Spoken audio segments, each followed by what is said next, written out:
নমস্কাৰ।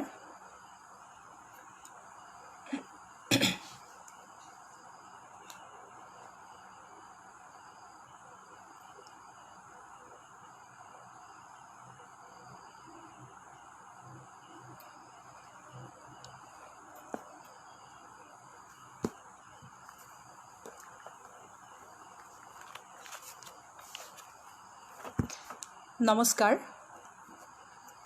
সদৌ অসম কবি সন্মিলনৰ সভাপতি সম্পাদক তথা সদস্যসকললৈ পুনতে মোৰ আন্তৰিক ধন্যবাদ জনাইছোঁ।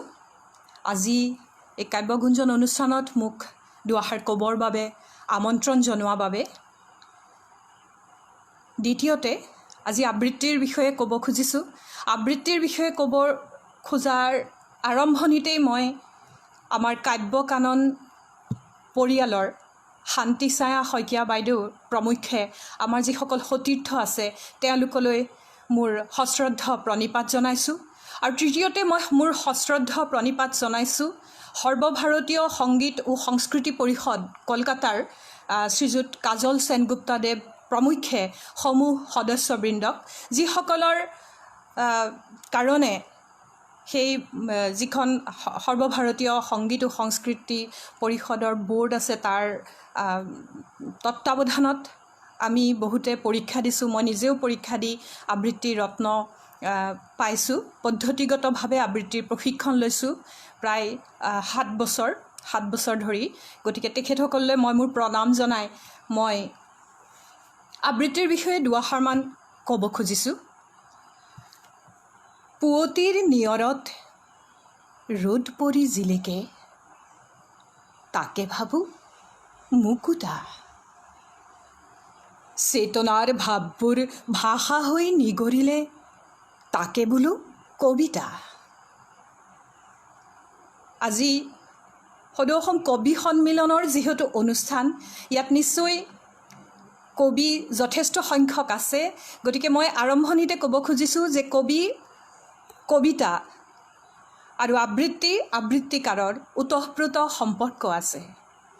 কবিয়ে কবিতা লিখে আৰু কবিয়ে কবিতা লিখাৰ পাছত সেই কবিতাৰ সাৰ্থকতা নিৰ্ভৰ কৰে আবৃত্তিৰ ওপৰত। যদি খুব সুন্দৰকৈ কবিতাটো আবৃত্তি কৰা নহয় তেনেহ'লে কি হ'ব, কবিজনৰ যিখিনি শ্ৰম, যিখিনি কষ্ট কৰি তেখেতে কবিতাটো লিখিলে সেইটো গৈ সুন্দৰভাৱে জনসাধাৰণৰ ওচৰ নাপাবগৈ। আকৌ কেতিয়াবা যদি বেয়াকৈ কবিতাটো আবৃত্তি কৰা হয় তেনেহ'লে কি হ'ব, কবিতাটো যিটো অৰ্থ প্ৰকাশ কৰিবৰ বাবে কবিতাটো কবিজনে লিখিছিল সেইখিনি সিমানতে অন্ত পৰিব। গতিকে আমি দেখিছোঁ যে কবি আৰু আবৃত্তিকাৰৰ মাজত এটা ওতঃপ্ৰোত সম্পৰ্ক আছে। আৰু কবিতা আবৃত্তিৰ বিষয়ে এতিয়া ক'বলৈ ওলাইছোঁ। কিন্তু কথাটো হৈছে কি, এইখিনিতে মই যোৱা কেইবাদিনো ধৰি পেলাই এই অনুষ্ঠানটোত কেইবাজনো যশস্বী আবৃত্তিকাৰে ইতিমধ্যে আবৃত্তিৰ বিষয়ে যথেষ্ট কথা আলোচনা কৰিছে। কিন্তু মই অকণমান ব্যৱহাৰিক দিশত সততে আবৃত্তি সম্পৰ্কে কেনেকুৱা ধৰণৰ কথাবিলাক মনলৈ আহে সেই সম্পৰ্কে অকণমান ক'ব খুজিছোঁ। প্ৰথমতে প্ৰশ্ন আহে যে আবৃত্তি কিয়? আবৃত্তি কি শিকায়? আবৃত্তিৰ স্কুল কিয়? পদ্ধতিগত শিক্ষা মানে কি ক'ব খুজিছে বাইদেউগৰাকীয়ে? মানে আবৃত্তিত শিকিব লগা, জানিব লগা কিবা আছে জানো? আৰু বিশেষকৈ আমাৰ মহাবিদ্যালয়সমূহত যেতিয়া বা হাইস্কুলবিলাকতো দেখা যায় যে কবিতা আবৃত্তি এটা প্ৰতিযোগিতাৰ বিষয় হিচাপে দিয়া হয়, তেতিয়া কি কৰে, সেই প্ৰতিযোগীসকলে লগে লগে গৈ পেলাই কবিতাটো, কেতিয়াবা এনেকুৱাও মই দেখিছোঁ নিজৰ মহাবিদ্যালয়তে যে ন'টিছ বৰ্ডৰ পৰা যিটো কবিতা আবৃত্তি কৰিবলৈ দিয়া হৈছিল সেইটো আনি চাই মাইকৰ সন্মুখত মাতিলে। আৰু কিছুমানৰ স্বভাৱতেই কণ্ঠ খুব সুন্দৰ হয়, যিসকলৰ কণ্ঠ সুন্দৰ হয় তেওঁলোকে মাতিছে, ভাল লাগিছে, বিচাৰকে কি কৰে, তেওঁলোকক নম্বৰ দিলে, ফাৰ্ষ্ট প্ৰাইজ পালে, হৈ গ'ল আবৃত্তিকাৰ। এতিয়া কথা হ'ল আবৃত্তি, মই নিজে কৈছোঁ মই 7 বছৰ আবৃত্তি চৰ্চা কৰিছোঁ, পৰীক্ষা দিছোঁ প্ৰতি বছৰে। তাৰপাছত বহুখিনি কথা কিন্তু থাকি গৈছে। আজি মোক যদিও আমন্ত্ৰণ জনাইছে, মোৰ অকণমান ভয় লাগিছে যে মই কোনখিনি ক'ম কোনখিনি নক'ম, ইমান এটা বিশাল বিষয়বস্তু।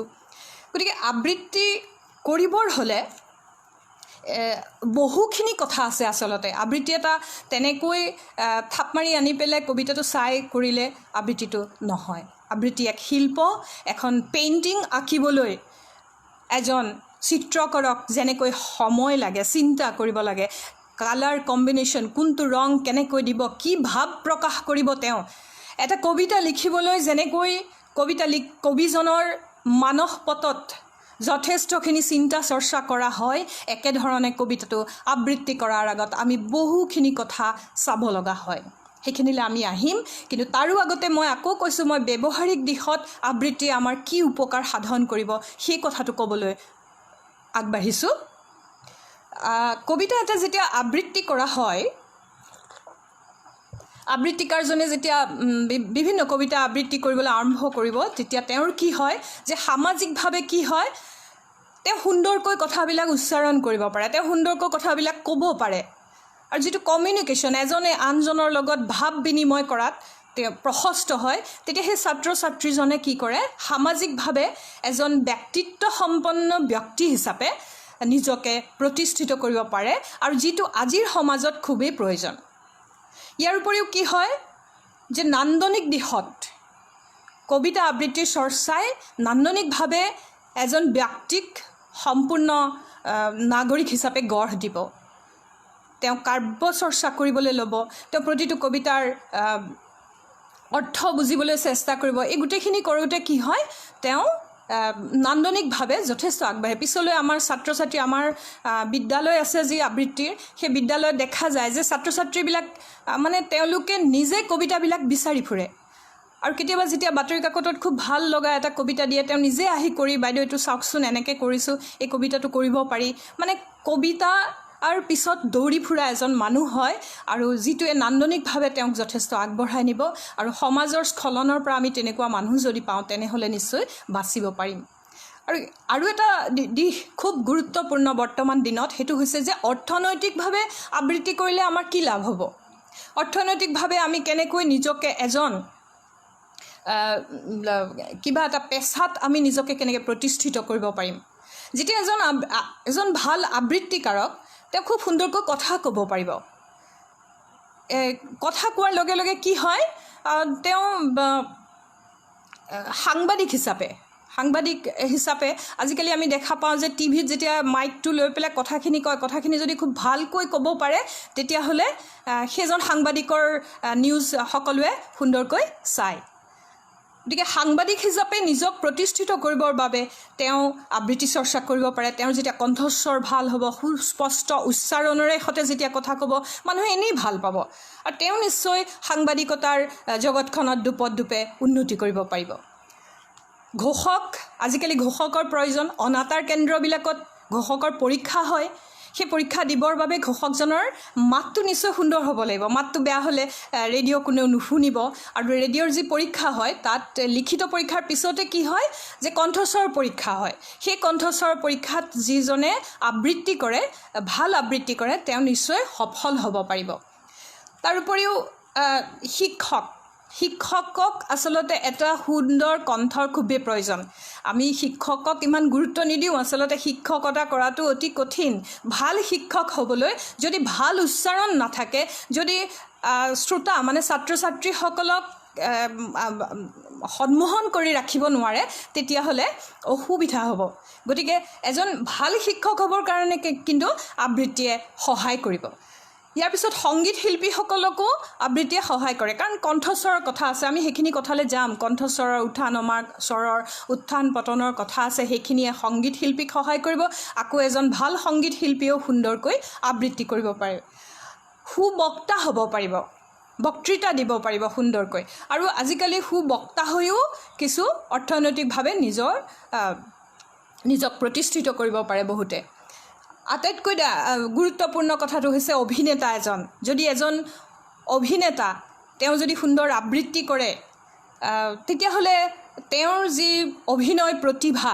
সেই প্ৰতিভা বেছি সোনকালে প্ৰতিভাত হ'ব আমি এতিয়া মন কৰি আছোঁ যে আমাৰ অভিনেতাসকলেও কিন্তু খুব সুন্দৰ আবৃত্তি কৰে আমি তপন দাসক জানো কপিল বৰাক জানো আৰু উৰ্মিলা মহন্তই অলপতে এটা হিন্দীত কবিতা আবৃত্তি কৰিছে, খুব সুন্দৰকৈ কৰিছে। তেওঁলোকে মানে অভিনেতাজনকো এই আবৃত্তিৰ প্ৰয়োজনীয়তা আছে, গতিকে অভিনয়ৰ লগত অলপ সম্পৰ্ক আছে, সেইটোলৈ আমি যাম। গতিকে আমি এটা কথাই গম পালোঁ যে আবৃত্তি ই এক আচলতে শিল্প। প্ৰতিবাৰ কবিতাটো আবৃত্তি কৰোঁতে কি কৰা হয়, এটা শিল্পকৰ্ম গঢ় দিয়া হয়। গতিকে সেই শিল্পকৰ্ম হিচাপে যেতিয়া গঢ় দিব, প্ৰতিবাৰ শিল্পীগৰাকীয়ে যথেষ্ট সাধনা কৰিব লগা হয়। আৰু আবৃত্তিৰ চৰ্ত বুলি ক'লে মই আবৃত্তিৰ বাবে কি কি কৰিব লাগে সেইখিনিলৈ আহিম। তাৰ আগতে মই এটা কবিতা আবৃত্তি কৰিব খুজিছোঁ কবিসকলক উদ্দেশ্য কৰি। যিহেতু আজি কবি সন্মিলনৰ অনুষ্ঠান, গতিকে মই ক'ম, আৰু এইখিনি মই অকণমান উনুকিয়াই থৈছোঁ যে মুখস্থটো কবিতাৰ বাবে খুবেই প্ৰয়োজনীয়। প্ৰথম চৰ্ত হৈছে মুখস্থ থাকিব লাগে। কিন্তু মই আজি কেইবাটাও কবিতা হাতত লৈছোঁ মাতিম বুলি। কিছুমান সময়ত মই যিহেতু এইটো লাইভ প্ৰগ্ৰেম, অকণমান খেলি মেলি হ'ব পাৰে বুলি মই মানে অকণমান লিখাটো মাজে মাজে হয়তো চাম। গতিকে মানে পাঠ আৰু আবৃত্তিৰ মাজতে হ'ব। আপোনালোকে মাত্ৰ মই কেনেকৈ বস্তুটো মাতিছোঁ সেই কথাটো যাতে মন কৰে। এতিয়া জবাব বুলি এটা কবিতা কবীন ফুকনৰ, তেখেতে কবিক লৈ লিখিছিলে, সেই কবিতাটোৰে মোৰ কবিতা আবৃত্তি আৰম্ভ কৰিব খুজিছোঁ। জবাব। অকণমানি ৰাংঢালি উধাটো খাই দৌৰি আহিল, সুধিলেহি মোক, তুমি হেনো কবি? অকল কবিতাকে লিখানে আৰু কিবা কৰা? আৰু বাৰু তুমি কি কৰা? সাজি সাজি ভাঙি পাতি কোৱাচোন মোক। আল ফুলে হাতত ধৰি শব্দ সজাই সুৰ বোলাই সাজি ভাঙি আকৌ পাতি ভয়ে ভয়ে ক'লোঁ, ফুলৰ সতে চৰাইৰ সতে সখী পাতো মই, সখী পাতো আকাশেৰে জান জুৰি নৈ। নৈৰ বালিত বহি বহি পানী তিলে খুতৰা, মেঘৰ তলত সাগৰ তীৰত অকলশৰে ভাবোঁ, সোণসিৰিয়া বহুসুৰীয়া আজগুবি ধৰা, মিচিকনি উচুপনি ঢেৰেকনিৰে ভৰা, সাত ৰঙেৰে সাত সুৰেৰে বিষম ৰস ঘৰা। আৰু তুমি কি কৰা? ভাঙি পাতি আকৌ সাজি কোৱাচোন মোক। তুমি যে সখী ৰাউচি জোৰা, মন গ'লে হাঁহি হাঁহি নাচি বাগি ফুৰা, তাকেই মই কৰিব নোৱাৰি কি কৰোঁ জানা? উলাহৰ জোৱাৰতে খদম দমাই হাঁহো বুলি ভাবোঁ, কিবা এটা কেনা লাগে, হিয়া ঢালি উলাহতো হাঁহিব নোৱাৰোঁ। বিষাদৰ ভাতাত হ'লে উঠি ভাহি যাওঁ, কান্দো বুলিও কান্দিবলৈ থৰকে নাপাওঁ। ইমান তুমি ডাঙৰ হ'লা, তথাপি কি যে কৰা, হাঁহিব খুজি কি দুখত তুমি হাঁহিব নোৱাৰা, কান্দিব খুজি কি সুখত কান্দিব নোৱাৰা। ইমান ডাঙৰ মানুহ হৈও তুমি কি যে কৰা, আৰু বাৰু তুমি কি কৰা কোৱাচোন মোক কোৱা। আমন জিমন বহুত নিশা চাই থাকোঁ মই শুকতৰা, ভাবোঁ আছে জানো বাৰু আজিকালি মানুহলে মানুহৰ মানৱীয় প্ৰীতিৰ বতৰা। আৰু অকণমানে ৰাংঢালি গীত জুৰি সোধোঁ, তোমালোকে বাৰু কি কৰা কোৱাচোন মোক কোৱা। আমি মন গ'লেই সাজো, মন গ'লেই ভাঙো, কলিয়চ বগীয়চ ঢেকেচ কৰোঁ, সঁচা সঁচিৰ সলনি মিছামিচিৰে খেলোঁ। তোমালোক ডাঙৰবোৰে কি যে আৰু কৰা, মিছামিচিৰে সঁচা সঁচি মানুহকে মাৰা, ইমান অকৰা পাই।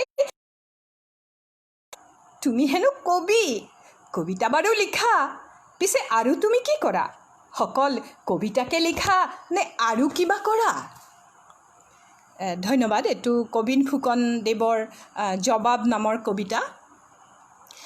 এই কবিতাটো কবিক উদ্দেশ্য যিহেতু লিখিছে, গতিকে মই কবিক উদ্দেশ্য কৰি কবিতাটো আবৃত্তি কৰিলোঁ। এতিয়া আকৌ আহিছোঁ আবৃত্তিৰ কথালৈ, যে আবৃত্তি এটা কৰিবলৈ আমি কোনখিনি কথালৈ মন দিব লাগিব আচলতে আমি কৈছোৱে বাৰে বাৰে মই কৈ আছোঁ 7 বছৰ 8 বছৰ 9 বছৰ সৰু শিশু হ'লে সি 10 বছৰ শিকিব লাগে আবৃত্তি তাৰপিছত চাৰ্টিফিকেট এখন পায় তাৰ পাছতো আমি ক'ব নোৱাৰোঁ যে তেওঁ খুব সুন্দৰ আবৃত্তি কৰিছে তথাপিও মই ক'ব খুজিছোঁ যে মূল কথা মুখস্থ বাৰে বাৰে আওৰাই লৈ পেলাই কবিতাটো মাতিব লাগিব মুখস্থ থাকিব লাগিব আৰু উচ্চাৰণ সুস্পষ্ট হ'ব লাগিব উচ্চাৰণৰ কথা এইখিনিতে আছে যে আমাৰ অসমীয়াত আমি যদি ওকাৰ উকাৰ এই দুটাৰ পাৰ্থক্য নাৰাখোঁ তেনেহ'লে কি হ'ব অৰ্থ বিভ্ৰান্তি ঘটিব ক'লাত কেঁচুৱালৈ কুলাত ধান জাৰি আছে এইটো যদি গোটেইকেইটা কুলাত কেঁচুৱালৈ কুলাৰে ধান জাৰি আছে বুলি আমি কওঁ বা ক'লাত কেঁচুৱালৈ ক'লাৰে ধান জাৰি আছে বুলি আমি কওঁ তেতিয়াহ'লে হ'ব কি মানে গোটেই কথাখিনি অৰ্থ খেলি মেলি হ'ব গতিকে আমাৰ আবৃত্তিকাৰজনে প্ৰথমতে উচ্চাৰণ সুস্পষ্ট কৰিবৰ বাবে আমাৰ বহুখিনি ব্যায়াম আছে আৰু প্ৰতিটো ধ্বনিৰ উচ্চাৰণ কেনেকুৱা হোৱা উচিত সেইখিনি আমি জানিব লাগিব সেইখিনি আমাৰ ধ্বনি ক'ৰ পৰা ওলাইছে কণ্ঠৰ পৰা আমি কেনেকৈ আবৃত্তি কৰিছোঁ সেই কথাখিনি জানিব লাগিব আৰু উচ্চাৰণৰ উপৰিও স্বৰ নিয়ন্ত্ৰণ দক্ষতা মই কেইটামান কবিতা আপোনালোকক মাতোতে আপোনালোকে গম পাব যে কিছুমান সময়ত আমি বহুত ওপৰত কবিতাটো আবৃত্তি কৰিব লগা হয় আৰু কেতিয়াবা আমি ফুসফুসাই কৰিব লগা হয় সৰুকৈ কৰিব লগা হয় সেই যিটো মানে কণ্ঠৰ ওপৰত আমাৰ যিটো নিয়ন্ত্ৰণ সেই নিয়ন্ত্ৰণটো আনিবৰ কাৰণে আমি প্ৰতিদিনে সাধনা কৰিব লাগে যদি যিবিলাকে গান গায় তেওঁলোকে সদায় সাৰেগামা পাধানিসা এইখিনি ৰেৱাজ কৰে একেদৰে এজন আবৃত্তিকাৰেও সেইখিনি কাম কিন্তু কৰিব লাগিব স্বৰ নিয়ন্ত্ৰণ দক্ষতা সেইটো খুব এটা গুৰুত্বপূৰ্ণ কথা আৰু স্বৰৰ স্থান আছে আমি স্থানকেইটা জানিব লাগিব বক্ষস্থান কণ্ঠস্থান শিৰস্থান স্বৰৰ বিভিন্ন প্ৰকাৰ আছে অনুদাত্ত উদাৰা স্বৰিত বা মধ্য উদাত্ত বা তাৰা কম্পিত স্বৰ উপাংশুভাস মানে ফুসফুসনি এই গোটেই কথাখিনি আমি জানিলেহে আমি নিজৰ স্বৰ আমি কেনেকৈ প্ৰয়োগ কৰিম যে এই লাইনটোত আমি এনেধৰণে কৰিম আমি কেতিয়াবা স্বৰলিপি পৰ্যন্ত আঁকি ল'ব লগা হয় বনাই ল'ব লাগে যে কবিতাটোৰ এইখিনিতে মই এনেকৈ কৰিম এইখিনিতে এনেধৰণে দিম এইখিনিতে এনেকুৱা ভাৱ আছে আৰু আটাইতকৈ ডাঙৰ কথা স্বৰৰ ৰং যে কালাৰ অফ ভইচ স্বৰৰ ৰংটো সেইটো বহুত আচলতে ওপৰ পৰ্যায়ৰ আবৃত্তিকাৰেহে সুন্দৰকৈ দেখুৱাব পাৰে যে কিছুমান এনেকুৱা কবিতা আছে যিবিলাক কবিতা শ্বেতস্বৰ শ্বেতস্বৰ বুলি ক'ব পাৰি যে অলপ বগা ধৰণৰ যে আপোনালোকে যেতিয়া পেইণ্টিংবিলাক চাই আপোনালোকে দেখিব যে কিছুমান আৰ্টিষ্টে কি কৰে যে কিছুমান বিশেষ ধৰণৰ ৰং বিশেষ ধৰণে অনবৰতে তেওঁলোকে সেই ধৰণে ব্যৱহাৰ কৰে মানে খুব দুখৰ কথা যেতিয়া পেইণ্টিংখনত দেখুৱাব লগা হয় তেতিয়া বিশেষ কিছুমান ৰং প্ৰয়োগ কৰে আমি কণ্ঠস্বৰত তেনেকৈ কেতিয়াবা খুব খোলা ধৰণৰ শ্বেত ৰং প্ৰয়োগ কৰোঁ আকৌ কেতিয়াবা কৃষ্ণ ৰং দ্বিতীয়টো হৈছে মানে ব্লেক কালাৰ গতিকে কৃষ্ণ ৰং দেখুৱাবৰ কাৰণে আমি আকৌ যে কিছুমান যদি খুব দুখৰ কথা থাকে মই এটা কেইটামান কবিতা আছে কেতিয়াবা একেটা কবিতাতে আটাইকেইটা ৰং স্বৰৰ ৰং বিভিন্ন ধৰণে দেখুৱাব লগা হয় এইখিনিতে আৰু এটা কথা যে এতিয়া কোনোবাই কমেণ্ট দিছে যে সাধনাটো শিকাই দিয়ক বাইদেউ যে সাধনা আচলতে ঠিক শিকাবৰ হ'লে সেইটো বহুদিনৰ চৰ্চা লাগিব মূল কথা হ'ল উচ্চাৰণৰ কাৰণে আমাৰ কিছুমান ব্যায়াম আছে স্বৰ নিয়ন্ত্ৰণ দক্ষতা বঢ়াবৰ কাৰণে আমি প্ৰাণায়াম কৰিব পাৰোঁ ওংকাৰ ধ্বনি কৰিব পাৰোঁ জিভাৰ কিছুমান ব্যায়াম আছে জিভা কেঁকুৰি বুলি কয় জিভাৰ কিছুমান ব্যায়াম আছে সেইবিলাক প্ৰতিদিনে কৰিব লাগিব সাধনা প্ৰতিদিনে কৰা বস্তু তেতিয়াহে আমি ভাল আবৃত্তিকাৰ হিচাপে নিজকে প্ৰতিষ্ঠা কৰিব পাৰিম আৰু কণ্ঠস্বৰ নিয়ন্ত্ৰণৰ পিছত আটাইতকৈ ডাঙৰ কথা আহিলে যে ৰস আৰু ভাৱ প্ৰকাশ যেতিয়া আমি শাস্ত্ৰীয় নৃত্য যেতিয়া শিকে ভাৰতনাট্যম হওক কথক হওক ওড়িশী হওক সকলোতে কিন্তু ৰসৰ কথা আহে আপোনালোকে এটা দেখিছে যে খুব সঘনাই ব্যৱহৃত হয় সেইটো যশোদা আৰু কৃষ্ণৰ মাজৰ যি খেলা কৰে তাত মাজে মাজে কৃষ্ণৰ যিটো শিশুৰ ধৰণে ভাৱ প্ৰকাশ কৰে, যশোদাই মাতৃ ধৰণে ভাৱ প্ৰকাশ কৰে, কেতিয়াবা বাৎসল্য প্ৰেম উঠলি উঠে, কেতিয়াবা আকৌ খং উঠে মাকৰ, খুব খং উঠে পুতেকৰ ওপৰত। এই যে ভাৱবিলাক প্ৰকাশ কৰে সেই একেধৰণে আমি কবিতাত আমাৰ ভাৱবিলাক আমি প্ৰকাশ কৰিব লগা হয়। আৰু নৱৰসৰ জ্ঞান লাগিব, নৱৰস আছে। এই গোটেই কথাবিলাক আচলতে প্ৰাচীন কালৰ যি ভৰতমুনিৰ নাট্যশাস্ত্ৰ, সেই নাট্যশাস্ত্ৰখন ইতিমধ্যে অসম নাট্য সন্মিলনে অনুবাদ কৰিছে অসমীয়ালৈ, কেইবাটাও খণ্ডত আছে। সেইখিনিতে গোটেই কথা সেইবিলাক আছে। সেইবিলাক যদি আপোনালোকে অধ্যয়ন কৰে ভৰতমুনিৰ নাট্যশাস্ত্ৰত কি ধৰণে আছে, তাত কৈছে যে অভিনয়ৰ 4টা ভাগ আছে। বাচিক অভিনয়, আংগিক অভিনয় আৰু আহাৰ্য অভিনয় আৰু সাত্ত্বিক অভিনয়। এতিয়া ইয়াৰে বাচিক আৰু সাত্ত্বিক অভিনয়টো আমাৰ আবৃত্তিত লাগে। গতিকে ভৰতমুনিৰ নাট্যশাস্ত্ৰখনৰ যিটো অনুবাদ আছে তাত চাই সেইখিনি যে বাচিক অভিনয় কোনখিনিক কৈছে, সাত্ত্বিক অভিনয় কোনখিনি কৈছে, সেইখিনিলৈ যদি আমি যাওঁ তেতিয়াহ'লে আমি গম পাম যে বচনৰ দ্বাৰা যি অভিনয় সেইখিনি আমাৰ আবৃত্তিত প্ৰয়োজন হয়। গতিকে নৱৰস, গোটেই 9টা ৰস সুন্দৰকৈ আমি প্ৰকট কৰি কণ্ঠৰে আমি প্ৰকট কৰিব পাৰিছোঁনে নাই সেইটো সুন্দৰকৈ দেখুৱাব পাৰিব লাগিব। ভাৱ প্ৰকাশ হ'ব তাতে। আৰু ছেদ আৰু জ্যোতি যে ক'ত ৰ'ব লাগিব, লগতে ছন্দ আচলতে ছান্দসিকসকলে বহু বছৰ আগতে প্ৰাচীন ভাৰতত ছান্দসিক বুলি কয়। ছান্দসিকসকলৰ বহু বছৰলৈকে অকল ছান্দসিক, তেওঁলোক ছন্দৰ ওপৰতে আলোচনা কৰে। আৰু এতিয়া ছন্দৰ ওপৰত অকণমান কথা কৈ আচলতে শেষ নহয়। তথাপি আমাৰ অসমীয়া কাব্যজগতৰ 3টা ছন্দৰ ধাৰা আছে। গতিকে সেই ছন্দবিলাক আমাৰ আয়ত্তলৈ আহিব লাগিব। ছন্দখিনি আয়ত্তলৈ অহাৰ পাছতহে কিছুমান কবিতা একদম ছন্দ পতন ঘটাই যদি আমি আবৃত্তি কৰোঁ তেতিয়াহ'লে শুনিবলৈ খুব বেয়া লাগিব। যেনেকৈ গড় গাঁও কথা শুনি তল যাওঁ, বাট দেখি পিছলে যে পাওঁ, এই কবিতাটোত তেতিয়া এটা ৰিডিম আছে। গড় গাঁও ক'ত তাৰ প্ৰশ্নবিলাক ক'ত পৰিছে সেইমতে পৰিব লাগিব। এই গোটেই কথাবিলাক যথেষ্ট বহল আচলতে ছন্দৰ কথা। আৰু সেই ছন্দ অনুযায়ী ছেদ জ্যোতি এইখিনি জানিব লাগিব। কেনেকৈ আমি কোনখিনিতে আমাৰ জ্যোতি পৰিব। যে আমি দেখিছোঁ যে কিছুমান কবিসকল ইয়াত আছে, কবিসকলে যেতিয়া কবিতা লিখে তেতিয়া দাড়ি এডাল দিলে, কেতিয়াবা কিছুমানে 2ডাল দাড়ি দিয়ে, ক'ৰবাত ডট দি দিলে, কিছুমানে ডট দিয়ে শেষ কৰি দিলে। কি বুজক পাঠকে। এতিয়া আবৃত্তিকাৰে কিন্তু পূৰা বুজিব পাব লাগিব যে কবিজনে কিয় দিলে, কিয় ব্ৰেকেট দিলে, এই কথাটো কিয় ব্ৰেকেটত ক'লে। ইয়াত প্ৰশ্নবোধক চিনটো যে দিছে, সেই প্ৰশ্নবোধক চিনটো আমি কণ্ঠেৰে প্ৰতিষ্ঠা কৰিব পাৰিছোঁনে নাই সেইটো বৰ এটা ডাঙৰ কথা। সেইটো আমি জানিব লাগিব। গতিকে দুই ধৰণৰ জ্যোতি বিৰাম, এইখিনি 2 ধৰণৰ আছে। এটা হৈছে যে যুক্তিগতভাৱে, যে লজিকেলি আমি যে দাড়ি আছে, কমা আছে, গতিকে আমি ৰ'বই লাগিব।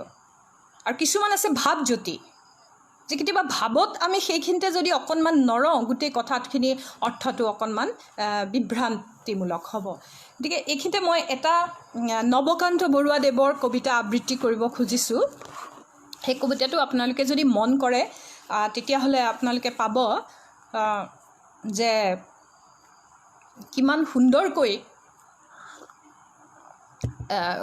পিছৰ ফালে, শেষৰ ফালে কবিতাটোত যে কেনেকৈ তেওঁ ডট দাড়ি বা প্ৰশ্নবোধক ক'ত কি দিছে সেইখিনি আপোনালোকে যদি গম পায় তেতিয়াহ'লে কবি সফল হ'ব। কিন্তু এনেই যদি আমি মাতি যাওঁ তেতিয়াহ'লে হয়তো সফল নহ'বও পাৰে। স্বনিমন্ত্ৰিত। হয়তো নহয় বন্ধু, সঁচাকৈয়ে আছে শান্তিৰে অকণি এটি দ্বীপ, য'ত আছে দেহত বসন্ত সাঁচি তোমাৰ প্ৰেয়সী, যি অমৃত আমাৰ নিশ্বাসে বিষ কৰি তোলা নাই তাৰ আস্বাদ দিবৰ বাবে। মই জানো আছে বন্ধু মন আৰু মগজুৱে ঘোলা কৰা লুইতৰ কোনোবা অংশতে আত্মাৰ মাজুলী আছে তোমাৰ প্ৰেমৰ, য'ত তোমাৰ প্ৰিয়াৰ কলা ফুল মেলি থাকে সৰিয়হ ফুল আৰু কুহুমীয়া ৰ'দালিউমত। জ্বলা জ্বলা গোন্ধনা চকুৰ পানীয়ে য'ত বাট দেখুৱাই সভ্যতাৰ চাৰ্কাছত ব্যৰ্থ কাম বহুৱাবোৰকো। তুমি যদি সহ্য কৰা মোৰ নৰকৰ পৰা এদিনৰ ছুটীলৈ তোমাৰ আলহী হৈ ময়ো তাতে ক্ষন্তেক থাকিম, অন্ততঃ দুপৰ এটা। কবুৱে নিস্তব্ধ কৰা বহাগৰ এটা দুপৰীয়া। পাৰিলে কান্দিম আৰু ঘূৰি আহি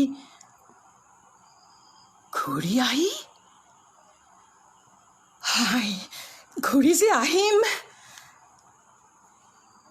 ধন্যবাদ। এই কবিতাটোত আচলতে নৱকান্ত বৰুৱাদেৱে লিখিছিলে, শ্ৰীযুত হোমেন বৰগোহাঁইদেৱলৈ লিখিছিলে। হোমেন বৰগোহাঁইদেৱ তেতিয়া প্ৰশাসনিক বিষয়া হৈ আছিলে আৰু বিষয়া হৈ থাকোঁতে সেই মাজুলীত সম্ভৱ আছিলে তাৰ যি বৰ্ণনা নৱকান্ত বৰুৱাক জনাইছিলে তাৰ উত্তৰ হিচাপে নৱকান্ত বৰুৱাদেৱে এই কবিতাটো লিখিছিলে। কবিতাটোৰ শেষৰ ফালে আপোনালোকে নিশ্চয় মন কৰিছে যে চন্দ্ৰবিন্দু আছে, ডট ডট ডট আছে।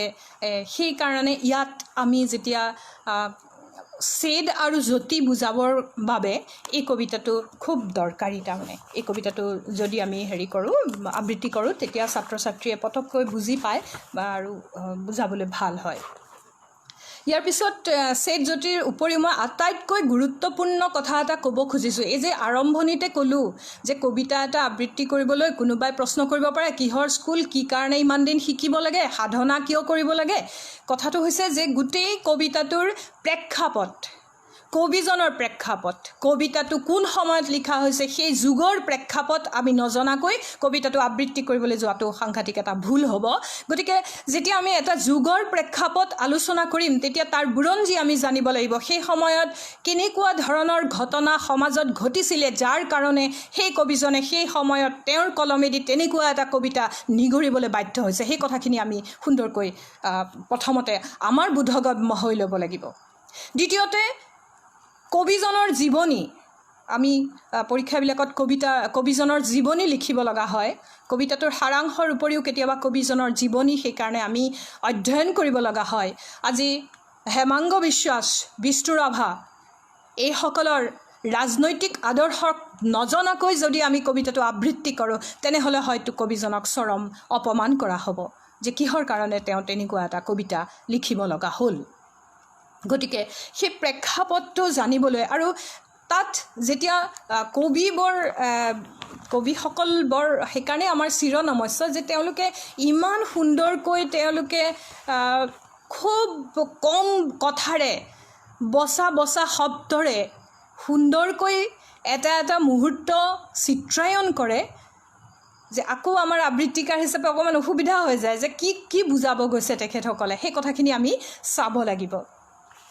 গতিকে আমি এটা কবিতা আবৃত্তি কৰিব খুজিছোঁ নিৰ্মল প্ৰভা বৰদলৈদেৱৰ। ইয়াত সমাজ ব্যৱস্থাটো, এই তিনিটা কবিতা মই আবৃত্তি কৰিম, গোটেই সমাজ ব্যৱস্থাটো কেনেকৈ আধুনিকতাৰ ধামখুমীয়াত কৃষিজীৱী পৃথিৱীখন হেৰাই গৈছে, কেনেকৈ আমাৰ পৰিৱেশ বেলেগ ধৰণৰ এটা দিশলৈ ধাৱমান হৈছে, কেনেকৈ উদ্যোগীকৰণে কৃষিজীৱী পৃথিৱীখনক বেলেগ এটা স্তৰলৈ লৈ গৈছে, এই গোটেই কথাখিনি এই কবিতাকেইটাত তিনিটা কবিতাত সুন্দৰকৈ ওলাইছে। প্ৰথম কবিতাটো কৰুণতম। আহিনৰ পথাৰৰ গোন্ধ কেনেবাকে নাকত আহি লাগিলে মই হেৰা পাওঁ মোৰ দেউতাক। দোকানৰ জাপ ভঙা গামোচাৰ সুবাসত মই হেৰা পাওঁ মোৰ আইক। মই মোক মোৰ সন্তানৰ বাবে ক'ত থৈ যাম, ক'ত? মৰ্মান্তিক তেওঁক মই যোৱাগৈ দেখিছিলোঁ বেলি লহিওৱাৰ পৰত পথাৰৰ বংশী আইটি মূৰত জাপি কান্ধত মেটমৰা দুটা ডাঙৰীৰ জিৰিক জিৰিক মাত তেওঁৰ পাছে পাছে গোলকৈ আঘোণৰ সোণবৰণীয়া ৰ'দ খেৰৰ চুবুৰিটো বাঁহ বননিৰ কেঁচা আলিটো আৰু গান গোৱা চৰাই জাক গৈ আছিল আৰু ঘূলগৈ কোনে জানে তেওঁ আৰু এই জন্মত উভতি আহিবনে নাহে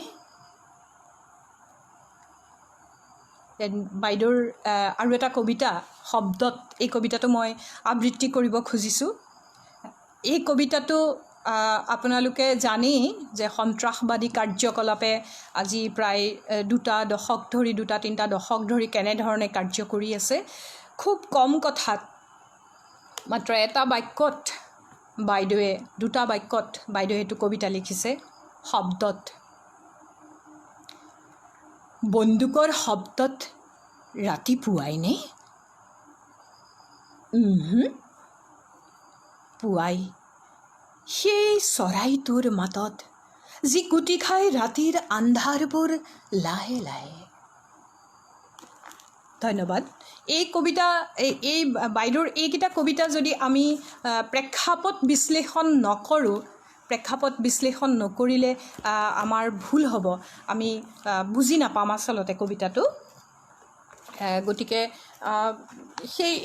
সেই কবিতাটো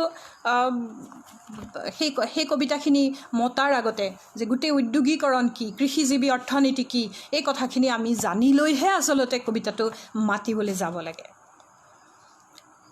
আৰু এটা কবিতা মই এইখিনিতে মাতিছোঁ খুব এটা ভাল লগা কবিতা মহেন্দ্ৰ বৰাদেৱৰ কবিতা কেৰাণী শেলীৰ চিঠি সি বিচৰা চিঠিখন নাহিল আজিও নাহিল বাহিৰত পাতল বৰষুণ শনিবাৰৰ এই মৰম লগা বিয়লিটো কিমান ধুনীয়া হ'লহেঁতেন এখন চিঠিৰে নীলা খামৰ চিঠিখন কপা হাতেৰে খুলিছিল বুকুৰ ধপধপনিটো কিমান আহাৰে চিঠি এইখন বৰুৱা আপোনাৰ টকা কুৰিটা যদি এই মাহতে ইমান আমনি লগা তিতা লাগি যায় আজিৰ আবেলিটো কালিলৈছে দেওবাৰ পিয়নটো যদি কালিও আহিলেহেঁতেন ৰিমঝিম বৰষুণ নামে মাজে মাজে ফোনৰ টিলিঙা বাজে 4 ডাউন 9 আপ তাৰ জীৱনৰ চিনাকি শব্দ ফোনৰ আন্তমূৰৰ পৰা যদি পাতল শব্দ কেইটামানকে উপঙি আহিলেহেঁতেন আৰু দুটামান টুকুৰা টুকুৰ হাঁহিৰ শেষ খলকনি স্বপ্নৰ আমেজ ভাঙে ফোন আৰু গাড়ীৰ কৰ্কশ স্পন্দনে চিঠি আহে হালধীয়া খাম 1000 টন তেলৰ হিচাপ তথাপি নাহিল চিঠি তাৰ আপোনজনৰ চিঠি যোৱাকালিও নাহিল মুকুলৰ চিঠি সেইখন সি চিঠি ভৰাবলৈকে পাহৰিলে সুধা খামটো আহিল ওপৰত তাৰ ৰাবীন্দ্ৰিক হাতৰ লিখা এটা আখৰৰ গাত আনটো আখৰে ভেজা দি থকা মন ভাল নলগা উদাসী মুহূৰ্তৰ চিঠি আছিল হয়তো তাৰ সলনি যদি সি আশা কৰা ঠাইৰ চিঠিখনকে আহিলেহেঁতেন শুই শুই ভাগৰ লাগে চিঠি লিখিবৰ মন যোৱাকৈ যোৱা ৰাতিটো যদি আৰু অকণমান দীঘল হ'লহেঁতেন এই ডিচেম্বৰৰ ৰাতিবোৰ কিয় যে ইমান ছুটি বেয়া লাগি যায় সময় নাই হয়তো তেওঁৰ সময় নাই বগা কাগজ এখিলাত যদি তেওঁৰ পাতল ওঠৰ অকণমানি চুমাৰ চেকাই টিকে তাৰ ৰেচন কাৰ্ড পে স্কেলৰ জীৱনটো এটা ট্ৰেজেডিৰ বহুত ইহুতি সপোন ঘূৰি হৈ যায় ৰেলৰ ইঞ্জিনৰ চেপাত নহয় ফাইলৰ হেঁচাত বালিৰ লগত মিহলি হৈ থকা সোৱণশিৰিৰ সোণৰ গুৰি ৰ'দৰ পোহৰত নিজিলিকে চিকিমিকি বালিচন্দা জ্বলে। গল্পত পোৱা বলেশ্লভৰ দৰে নিজৰ নামত নিজেই চিঠি দিব নেকি? বেয়া নহ'ব কিজানি। তাৰ শুই থকা চকুৰ পাহিত অলপ সপোন জাগে। সপোন দেখি দেখি তুমি শুই থাকা কেৰাণী কবি। এটা শতিকাৰ পাছত তোমাৰ কবৰৰ ওপৰত পিয়নে চিঠি থৈ যাব। চিঠি আহিবই। মৰমৰ শেলি পাৰৰ উপকূল ছয়াময়া জানো আমাৰ। ধন্যবাদ। এইটো কেৰাণী শেলিৰ চিঠি। আজিকালি চিঠিৰ এটা হেৰি শেষ মানে আজিকালি নৱপ্ৰজন্মই হয়তো এই কবিতাটোৰ মৰ্মাৰ্থটো কিমান দূৰ বুজি পাব মোৰ সন্দেহ আছে অকণমান। তেওঁলোকে হয়তো বুজি নাপাবও পাৰে। আৰু এটা মই প্ৰেক্ষাপটৰ কথা ক'লোঁ। প্ৰেক্ষাপটৰ কথা কওঁতে মই হেমাংগ বিশ্বাসৰ কুলখুৰাৰ চোতাল কবিতাটো আবৃত্তি কৰিব খুজিছোঁ।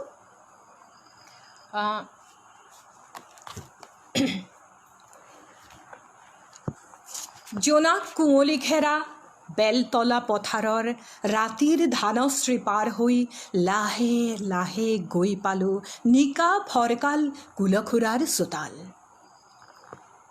এই চোতালতে কৃষি বিপ্লৱৰ মন্ত্ৰণা। খুৰা তাৰি সভাপতি। এন্ধাৰ জুপুৰিত লেমৰ ধিমিক ধামাক পোহৰত সুধিলোঁ, খুৰা এতিয়া কেনে পাইছা? এটি ক্ষীণ আঙুলিৰে ডিঙিত চেপাৰি উলিয়াইছিল মাথো এষাৰ অস্পষ্ট মাত। বৰ কষ্ট কমৰেড। যুগে যুগে শোষিতৰ কষ্ট পান কৰি নীলকণ্ঠ খুৰা। যুগে যুগে বসুমাতাৰ গৰ্ভবিদাৰী লক্ষ্মী উলিয়াই খুৰা হ'ল বসুমাতাৰী। নাঙলৰ শিৰলোত মানিকী মাধুৰী কাব্য যুগে যুগে ৰচি মহাকবি খুৰা। বাৰে বাৰে শোষকৰ পাল খেদি বীৰ বসুমাতাৰী ৰণক্লান্ত আজি। কুলখুৰা নাই। বাতৰি কাকতত খবৰ নোলাল। আজিৰ বাতৰি কাকতত শিৰোনামা নাপায় খুৰাই। কুলখুৰা সপ্তাহৰ মানুহ যে নহয় বছৰৰ। কুলখুৰা শতিকাৰ। কমৰেড বসুমাতাৰী বাতৰি নহয় ইতিহাস। এই কবিতাটোত আমি আপোনালোকে গম পাইছেই চাগে কুলখুৰাৰ যি প্ৰেক্ষাপট, সেই প্ৰেক্ষাপটক আমি জানিব লাগিব, অনুধাৱন কৰিব লাগিব আৰু তাৰ পাছত আবৃত্তি কৰিলেহে আমি সুন্দৰকৈ আবৃত্তি কৰিব পাৰিম। এতিয়া কথা হ'ল এইখিনি মই এটা কথা ক'ব খুজিছোঁ যে যেতিয়া আমি আবৃত্তি শিকাওঁ বা আবৃত্তি কৰোঁ, মানে আবৃত্তি কৰাৰ পাছত বহুতে আমাক কয়, বাইদেউ অমুক কবিতাটো মাতি দিবচোন। কবিতাটো মাতি দিয়াৰ পিছত তেওঁলোকে হয়তো কি কৰিব, নাটকৰ ক্ষেত্ৰতো হয় কেতিয়াবা তেনেকুৱা যে অমুকত প্ৰতিযোগিতাত নাটকখন এনেধৰণে কৰিছিলে, গতিকে আমি এনেধৰণে কৰিম। যে গায়ত্ৰী বাইদেউ এনেকৈ মাতিছে, শান্তিছা বাইদেউ এনেকৈ মাতিছে, উপম শইকীয়াদেৱে এনেকৈ মাতিছিলে, তেনেকৈহে মাতিছিলে। গতিকে আমি ক'ব নোৱাৰাকৈ আমি কবিতাটোক কপি কৰিবলৈ গৈ থাকোঁ। কপি কৰিবলৈ গৈ থাকোঁতে তেতিয়া কি হয়, মই যে প্ৰথমতে ক'লোঁ যে আবৃত্তি এটা শিল্প। যেতিয়া মূৰ্তিটো মই গঢ় দিম, মূৰ্তিটো মই নিজা ধৰণে গঢ় দিম, একেটা কবিতা আবৃত্তিকে আজি আপোনালোকৰ আগত মই যেনেধৰণে মাতিছোঁ, অকণমান পাছত যদি আকৌ মই আধা ঘণ্টা পাছত কবিতাটো মাতোঁ, হয়তো বেলেগ ধৰণৰ হ'ব পাৰে। কিন্তু কথা হ'ল কবিতাৰ অৰ্থ। আকৌ মই আৰম্ভণিলৈ গুচি গৈছোঁ যে আপোনালোক কবিসকলে যি কবিতা লিখে, সেই কবিতাৰ অৰ্থ অনুযায়ী জনসাধাৰণৰ ওচৰলৈ আবৃত্তিকাৰজনে নিব পাৰিছেনে নাই, সেইটোৱে হৈছে প্ৰধান কথা। আৰু ৰস অনুযায়ী স্বৰৰ উত্থান পতন কৰিব পাৰিছেনে নাই, সেইটোৱে হৈছে ডাঙৰ কথা। এতিয়া বহুতে কোনোবাই হয়তো বেয়াও পাব পাৰে, কিন্তু ক'বলৈ আমি কেতিয়াবা কিছুমান কথা আমি বাধ্য হওঁ। আমি কিছুমান কথা দেখিলে অসহ্য লাগে যে যেতিয়া কবিজনৰ নামটো কোৱা হয় বা কবিতাটোৰ শিৰোনামা কোৱা হয় তেতিয়াই বীৰ ৰস আৰম্ভ হৈ যায়, মানে তেওঁলোকে বীৰ ৰসৰে। কিন্তু মই আগতেই কৈছোঁ যে নৱৰস প্ৰতিটো লাইনত প্ৰতিটো শাৰীত কেনেকৈ কেতিয়াবা দ্ৰৌপদী কবিতাটোত কেতিয়াবা কৰুণ ৰস আছে, কেতিয়াবা বীৰ ৰস আছে, কেতিয়াবা শৃংগাৰ ৰস আছে, যে এটা পেৰেগ্ৰাফতো 2-3টা ভাৱৰ খেলা চলিব পাৰে। সেইখিনি আমি আয়ত্ত কৰি লৈ সুন্দৰকৈ আমি প্ৰকাশ কৰিব পাৰিব লাগিব। আৰু কিছুমান এটা কবিতা যে কিছুমান আধুনিক কবিতা সম্পূৰ্ণ যদি মোক কয় যে আপুনি বুজাই দিয়ক, গোটেই কবিতাটো আমি বুজি নেপাবও পাৰোঁ। আধুনিক কবিতা তেনেকুৱা যে কিবা এটা আমাৰ ধাৰণা হয়, এটা এবচাৰ্ড, এটা এবষ্ট্ৰেক্ট আইডিয়া এটা আমাৰ আহে, গোটেই কবিতাটো হয়তো আমি বুজাব নোৱাৰোঁ, যে হয়তো অমুকৰ কথা কৈছে, তমুক কৈছে, এনেকুৱা ধৰণে আমি আগবঢ়াই লৈ যাওঁ। এনেকুৱা এটা ভাল লগা কবিতা হেম বৰুৱাৰ, মমতাৰ চিঠি নহয়, বহুতে মমতাৰ চিঠি মাতেই, সেইকাৰণে মই মমতাৰ চিঠি মাতিব খোজা নাই। মই হেম বৰুৱাদেৱৰ এটা খুব ভাল লগা কবিতা আবৃত্তি কৰিব খুজিছোঁ, পোহৰতকৈ এন্ধাৰ ভাল। সময়ৰ বলুকাৰাশীত পদচিহ্ন ৰখাৰ উন্মাদ বাসনা আমাৰ নাই, আমি বুৰঞ্জীৰ শিলাখণ্ডৰ জীৱন্ত ফচিল। হেৰা শকুন্তলা, তোমাৰ চকুৰ শেৱালি পাহিত দুষ্মন্তৰ চুমাৰ চেকা, কোৰিয়াত জৰাসন্ধৰ কংকাল, এছিয়াৰ আকাশত আগুৰি শগুনৰ জাক, আমি জীয়াই আছো যুগৰ সীমান্তত প্ৰাচীন নাবিকৰ জকা। কালিদাস, তুমি কোন অলকাৰ কবি দাহৰ দেখি উন্মাদ, তোমাৰ কাব্যবিদিত আমাৰ জীৱন অৰ্চনা সৰিপৰা মদাৰৰ ফুল। গুৰুটো নেলাগ, গোহাঁইটো নেলাগ, থাক তলে ভৰি খুৰি। ৰজাই ৰজাই ৰণবিগ্ৰহ তীখাৰ আস্ফালন, আমি খান্দব্দাহ অগ্নিশিখাৰ পুৰি চাই হোৱা বিৰিঙাৰ ফুল, আমাৰ পিৰামিড হিৰোশ্বিমা নাগাসাকি। হেৰা শকুন্তলা, তোমাৰ আঙুলিৰ অগ্নিকণাৰে নুমাই দিয়া ৰাজকাৰেঙৰ হলিতাৰ জুই, দুষ্মন্তৰ ভাগক স্বপ্ন, পোহৰতকৈ এন্ধাৰ ভাল। জীৱনৰ অগ্ৰগতিত ৰামেশ্বৰৰ সেতু বান্ধ, শংকা কিহৰ, নতুন পুৱাৰ কেঁচা পোহৰত আশাৰ জুই, আমাৰ চকুত তীখাৰ শান। সেই কবিতাটো খুব সুন্দৰ লাগে, কিন্তু ইয়াৰ মানে একেবাৰে সামগ্ৰিকভাৱে অৰ্থটো হয়তো একেবাৰে পাতকৈ মই যে প্ৰথমে ক'লোঁ যে গোটেই কবিতাটোৰ অৰ্থ বুজি পাব লাগিব, শব্দবোৰৰ অৰ্থ আমি বুজিব লাগিব, কিন্তু গোটেই কবিতাটো ঠিক কি কৈছে, কিন্তু তথাপিও সেই কবিতাটো বুজা নুবুজাৰ মাজত ছন্দ নাই যদিও এটা ছন্দত বৰ সুন্দৰকৈ হেম বৰুৱাদেৱে লিখিছে। গতিকে এই কবিতাটো মই সেয়েহে আবৃত্তি কৰিলোঁ। আৰু তুষপ্ৰভা কলিতাৰ দ্ৰৌপদী কবিতা বহুতেই কৰে, গতিকে কবিতাটো কৰিম বাৰু মই। তথাপি তাৰ আগতে মই আন এটা কবিতা, এই কবিতাটো আজিকালি কবিতাৰ প্ৰেক্ষাপট সময় সলনি হৈছে, কিন্তু খুব ভাল লগা এটা কবিতা। যেতিয়া হোষ্টেলত ল'ৰা ছোৱালীবিলাক যায় তেতিয়া কেনেকুৱা এটা পৰিস্থিতিৰ সৃষ্টি হয় আপোনালোকে কবিতাটো শুনিলেই গম পাব। কিন্তু আজিকালি বহুত আইন ওলালে, গতিকে আইনৰ কাৰণে একেবাৰে যিখিনি নৱপ্ৰজন্মৰ ছাত্ৰ ছাত্ৰীসকলে হয়তো কবিতাটো অনুধাৱন কৰিব নোৱাৰিব, কিন্তু ইমান সুন্দৰকৈ লিখিছে, ভাল লগা কবিতা। মই এইটো মাতিছোঁ তুষপ্ৰভা কলিতাৰ ৰেগিঙৰ ৰাতি। চিনাকি জখলাত অনায়াস ঊৰ্ধ্বগতিৰ জ্যোতিত আই, আজি মোৰ নগৰত প্ৰথম ৰাতি। শিল দোল ভঙা কত যে বুৱতী নদী, আহি আহি নিঃশব্দে হেৰাল মোৰ কণ্ঠৰ মৰুত। আপাত নিৰ্জনে অচিন কোঠাত, কঠিন ভয়াল ৰাতি সমাগত। লালিত ব্যক্তি সত্তা আজি লাঞ্ছিত হ'ব, শূন্য হ'ব যত অহমিকা। আই ক'ত আজি তোৰ নিৰৱধি অভয় বা তোৰ হাতৰ আঁৰৰ নিৰাপদ চাকিগছ উদং পথত বতাহ সংকুল সাপ ভূত বুঢ়া ডাঙৰীয়াৰ ৰসাল কাহিনীৰ ৰসায়নত অনন্য যাৰ অন্ধকাৰৰ সান্দ্ৰতা সেই নিমগ্ন গাঁৱৰ নিশাতকৈও কিমান যে ভয়াল নগৰৰ এই দিনহেন ৰাতি ক'ৰ পৰা সোমাল মোৰ কলিজাত হীনমন্যতাৰ বীজাণু ক'ত ৰোঁ ক'ত থওঁ মোৰ পদূলিৰ পৰা উভালি অনা চিকন শ্যাম বকুল পুলিটো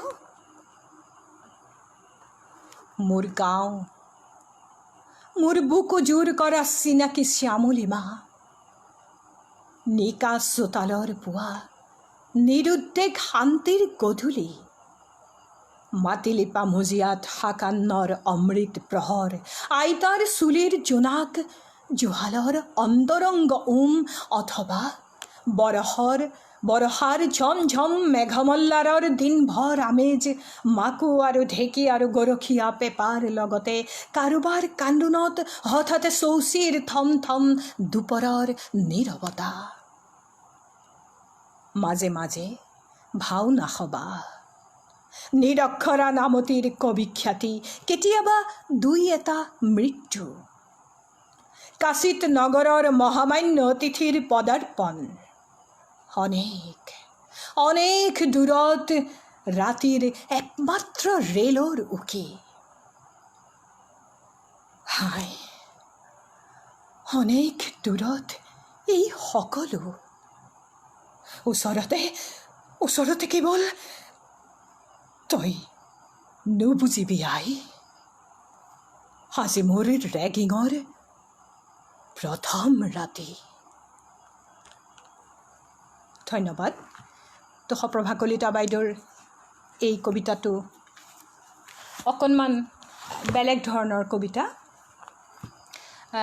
গতিকে কবিতাটোৰ এই ৰেগিঙৰ ৰাতি বুলি কৈছে যদি ৰেগিঙৰ সম্পৰ্কে নিজে অভিজ্ঞতা পোৱা নাই ৰেগিং সম্পৰ্কে কাৰোৰ পৰা শুনাও নাই সকলো কথা যে অভিজ্ঞতা পাবই লাগিব সেইটো নহয় কিন্তু কাৰোৰ পৰা যদি ৰেগিং সম্পৰ্কে একো শুনাই নাই তেওঁ যেতিয়া কবিতাটো মাতিব তেওঁ কথাখিনি বুজি পাবলৈ অসুবিধা পাব তেনেকৈ আমাৰ নীলমণি ফুকনদেৱৰ কবিতাবিলাক বুজি পাবলৈ অকণমান অসুবিধা হয় তেখেতে নিজে এদিন কৈছে যে তেওঁ বিভিন্ন সময়ৰ বিভিন্ন প্ৰেক্ষাপটৰ পৰা কিছুমান চিত্ৰকল্পৰ নিচিনাকৈ কিছুমান চিত্ৰ আনি দাঙি ধৰে গতিকে সেই কবিতা বুজি লৈ মুঠতে মই এইটোকে ক'ব খুজিছোঁ যে এটা কবিতা আবৃত্তি কৰিবৰ কাৰণে যে সকলোৱে যে আবৃত্তি কৰক সকলোৱে আবৃত্তি কৰক আপত্তি নাই কিন্তু সাধনা নোহোৱাকৈ কবিতাটো বুজি নোপোৱাকৈ আৰু কেৱল কৰিব লাগে বাবেই যে আৰু আটাইতকৈ সহজ আচলতে কবিতাটো মানে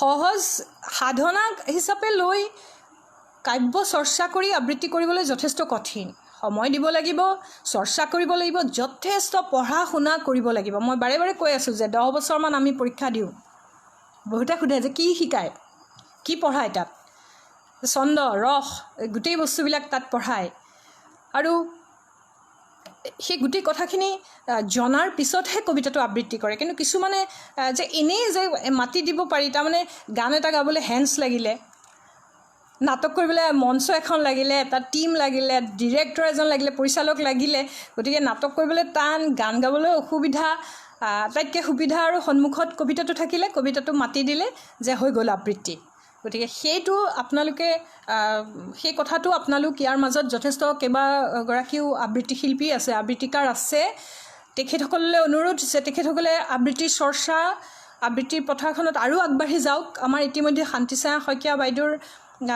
নেতৃত্বত আৰু মোৰ পিতৃ আছিল নগাঁৱৰ শ্ৰদ্ধাৰ গোলাপ চন্দ্ৰ বৰাদেৱ তেখেতে নগাঁৱত বিদ্যালয় খুলিছিলে তাৰ পৰা যথেষ্ট সংখ্যক ছাত্ৰ ছাত্ৰী ওলাইছিলে যে পদ্ধতিগতভাৱে আবৃত্তিক চৰ্চা কৰাৰ ক্ষেত্ৰত যথেষ্ট আগুৱাই নিছে কেইবাখনো 30খনমান স্কুল বৰ্তমান চলি আছে মই পুৰা সংখ্যাটো মোৰ সম্পূৰ্ণকৈ মনত নাই গতিকে এইসকল আবৃত্তিকাৰেহে সুন্দৰকৈ বা আনসকলেও যে কোনোবাই যদি এই আবৃত্তি পৰীক্ষা দিয়া নাই কিন্তু সুন্দৰকৈ কাব্য চৰ্চা কৰি আছে, আবৃত্তি সুন্দৰকৈ কৰি আছে। কিন্তু যিসকলে কেৱল কবিতাটো টানি আনি পেলাই, মই আৰম্ভণিতে কৈছোঁ যে কলেজৰ ন'টিছ বৰ্ডৰ পৰা প্ৰতিযোগিতাৰ কবিতা আবৃত্তিৰ কাগজখন টানি আনি পেলাই আবৃত্তি কৰে, সেইটো কাম আপোনালোকে নকৰিব।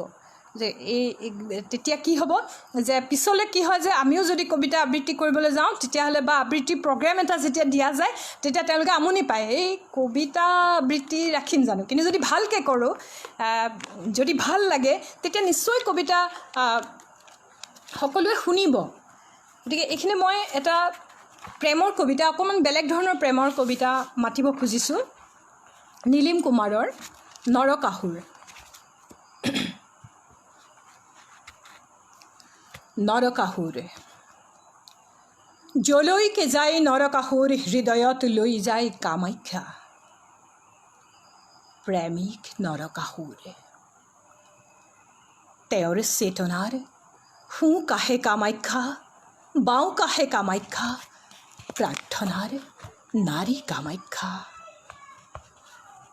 সপোনতো সেই ৰক্তাকেশীৰ নাৰী নৃত্যৰতা, দিঠকতো নৰকাসুৰৰ জলক তবক চকুৰ সন্মুখত বিজুলীলতা চুলিত মেৰিয়াই নৃত্যৰতা কামাখ্যা।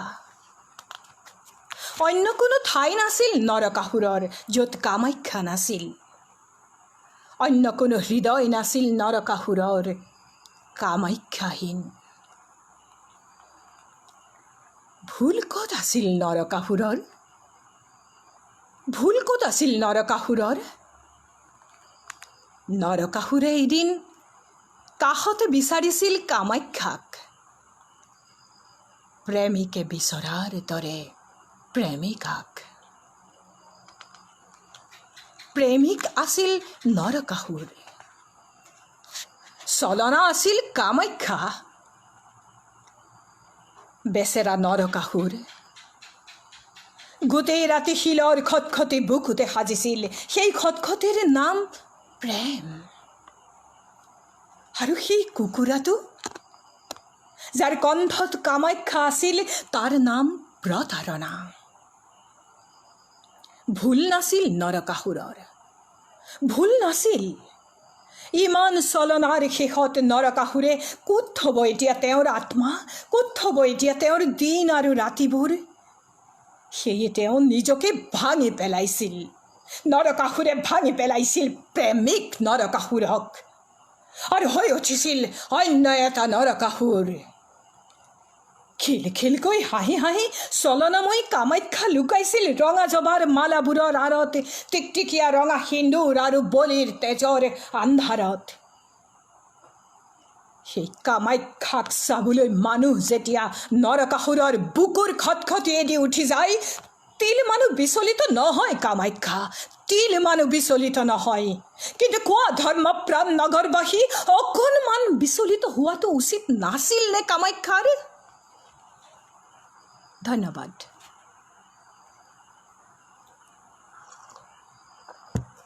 এয়া আছিল নীলিম কুমাৰৰ নৰকাসুৰ।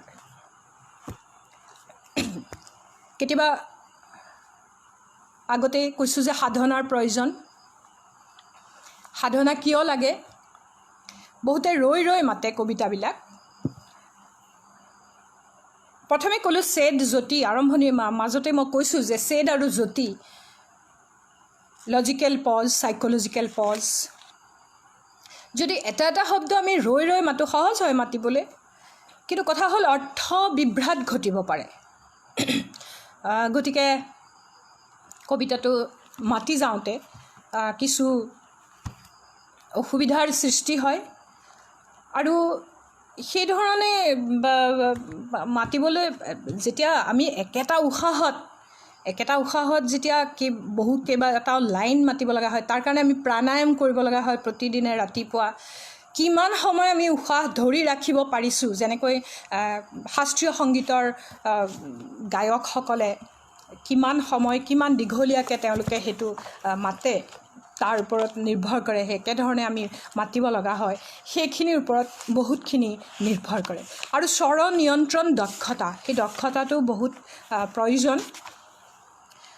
এটা কবিতা মই মাতিব খুজিছোঁ নৱকান্ত বৰুৱাদেৱৰ আন এটা অলপ দীঘল কবিতাটো আমাৰ অনুষ্ঠান প্ৰায় শেষ হ'বৰ হৈছে তথাপি মই আৰু এটা বা দুটা কবিতা মাতি সামৰণি কৰিম আপোনালোকে ইয়াত চাব ইয়াতো আমি জানো যে নৱকান্ত বৰুৱা তেখেত বৌদ্ধ ধৰ্ম হিন্দু ধৰ্মৰ দ্বাৰা প্ৰভাৱিত আছিল তেওঁ পৰজন্মত বিশ্বাস কৰিছিল এই গোটেই কথাখিনি বোধ কৰোঁ এই কবিতাটোত এইটো মোৰ এটা ধাৰণা তেখেতৰ ৰচনাৰাজি পঢ়ি পেলাই গতিকে এন্ধাৰ ৰাতিৰ ইলিজি বুলি এই কবিতাটো মই আবৃত্তি কৰিব খুজিছোঁ আপোনালোকে বুজি পাব যে কেতিয়া স্বৰ কেতিয়াবা উত্থান হৈছে ওপৰত কৰিছোঁ আকৌ কেতিয়াবা তললৈ নামি আহিছোঁ তেতিয়া যাতে অৰ্থটো আপোনালোকে বুজাত সুবিধা হয় আৰু মই কবিতাবিলাক মাতি আছোঁ এইখিনি মই নিজেও কেতিয়াবা মই ভাবোঁ লাগে যে নহয় মই লাইনটো অকণমান এনেকৈ মাতিলে বেছি ভাল আছিল যে প্ৰতিদিনে আমাৰ প্ৰতিটো কবিতা যে কেতিয়াও মোক ক'ব নোৱাৰোঁ যে মই পাৰফেক্ট একদম মোৰটোৱে শুদ্ধ এনেকুৱা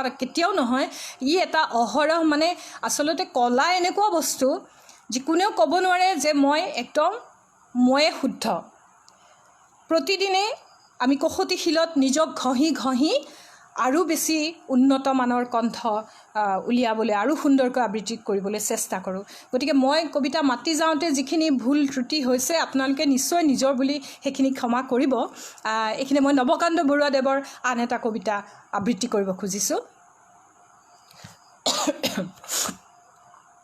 এন্ধাৰ ৰাতিৰ ইলিজি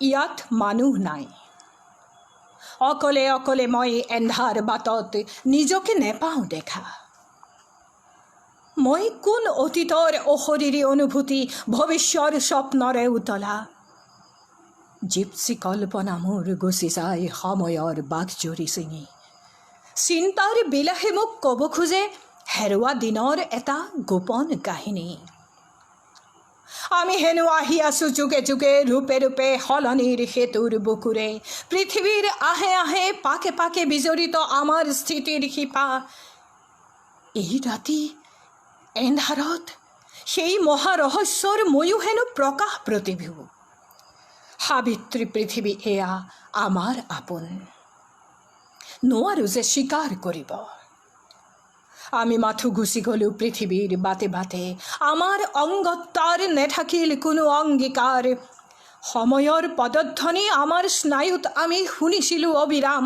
মৃত্যুৰ ঘড়ীত বজা আমাৰ আত্মাৰ ধ্বনি সময়ৰ বুকু ফালি ফালি নুবুজিলোঁ একোকেই বুজিবৰ আছে জানো কিবা নিজৰ দামেৰে আমি নোৱাৰিলোঁ নিজকে কিনিব দোকানৰ আৰ্চিত সেয়া মই নিজকে লাগিল মোৰ ভীষণ ধুনীয়া দুচকুত শেলীৰ অগণি যাযাবৰ মানুহৰ প্ৰথম চিনাকি হ'ল নিজৰ স্বপ্নৰ সতে সৃষ্টিৰ স্বপ্নৰ হাৰ্চিয়ে হাঁহি দিলে এই হাঁহি দেখা নাই আগে এক মুহূৰ্তৰ বাবে বৰ্তমান স্থিৰ হৈ যায় স্নায়ুৱে স্নায়ুৱে মোৰ বাজিকত মৰা সভ্যতাৰ কংকালৰ হাড়ৰ কৰত মৰি যোৱা শতাব্দীৰ দেহ উঠি আহে সময়ৰ কবৰৰ পৰা ভিৰৰ মাজত মই ডুবি যাওঁ ভাঙি ছিঙি শেষ হৈ যায় মই আৰু নাই হাৰ্চিয়ে আকৌ হাঁহিলে এইবাৰ বুজি পালোঁ ক'লে মোক তুমি আছা তাকে তুমি খুব বেছি ভাবা মোৰ হাঁহি সিহে দেখিলা গুচি যোৱা তোমাৰতো আছে বাট জটিল তৰ্কৰ দৰে সেই বাটে গুচি যোৱা ভিৰ নকৰিবা মোৰ আছে পাণ্ডুলিপি বহুত হাঁহিৰ বহুতৰ বাবে তুমি যোৱা নহ'লে মোৰ এই হাঁহি সিহঁতেতো নপঢ়িব তোমাৰ পিছতো আহি পৃথিৱীৰ বাটে বাটে গুচি যাব যিবোৰ মানুহ তুমি গুচি যোৱা তোমাৰ পুতলা হৈ সিহঁতেতো নোৱাৰে সজাব জীৱনৰ যাদুঘৰ তুমি যোৱা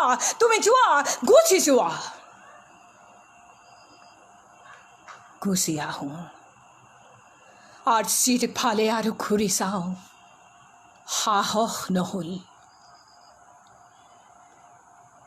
গুচি যোৱা গীৰ্জাৰ ঘড়ীয়ে ক'লে ৰাতি 11টা।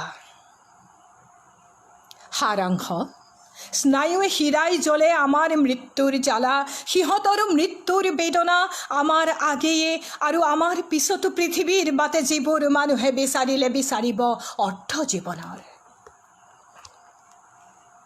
ধন্যবাদ।